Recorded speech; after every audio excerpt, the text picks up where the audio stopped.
you made reference to social media and, regulation around social media, or of course, how you stand against it.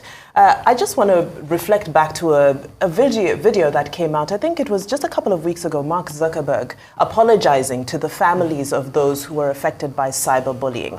And then, of course, you look at the pictures, the family members had held the pictures of many of them, underage, various issues from suicide to, so many offenses committed through social media.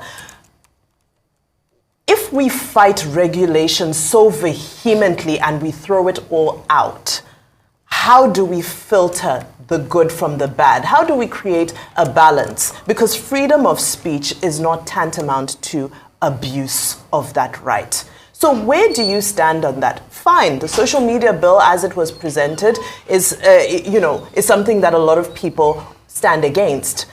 But this is a conversation that's being resuscitated. We saw the comments by Femi Gbajabiamila just over the weekend. Yes. Social media is a menace. And many people would agree that social media is a menace. If you have a lot of followers on social media, like I do, listen, social media is a menace. I have been insulted from here to the end of the earth. It's a menace. Let's just agree on that. However, where do we go between there's a legal menace and an illegal menace?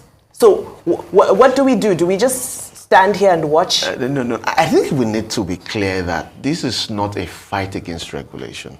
This is a pushback from the people about the antecedents of government, the fears of what it could be, and a clear distinction between what is and what the government claims they want to do. So you have mentioned bullying. There are laws already that takes care of all these issues. The Cyber Crimes Act, for instance, is very clear as to what is cyberbullying and what will be the quantum of proof before the court and even punishment. And we have various laws already. If you are defamed, defamation, of course, it's a civil wrong. And then we have the law of tort that talks about all that criminal defamation as well. So it doesn't mean that the social media space is at large. It's a free place to do what you like. No, we've had people who have had to go to court and have won against what has been said against them on social media. So the idea is not that social media is an ungoverned space. No. The issue, which is the local context now, is to look at the context of our own government. What has been our experience over the years, particularly since 1999? What has been the antecedent of government? We use that to define what we think is necessary for us in law per time.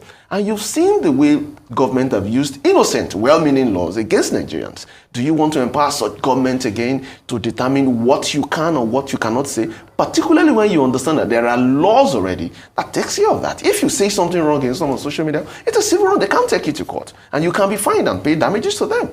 And so is there a need to now create a law again that regulates what you intend to say? I do not think that is necessary. There are laws, lots of them, that regulate social media. So for instance, I want to paint the picture for, when you look at the Constitution, Section 39, for instance, talks about freedom of expression.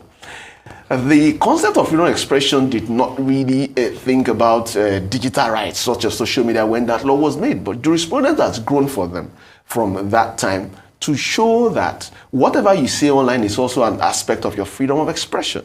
And that much has been said by the ECOWAS court in 2021 when we went to court during the Twitter ban. And the court gave judgment that a right of access to Twitter is a right to freedom of expression. And so when you understand the importance of freedom of expression, again, when the Nigerian government wants to make laws, they should make laws to protect and promote the right, not to stifle it.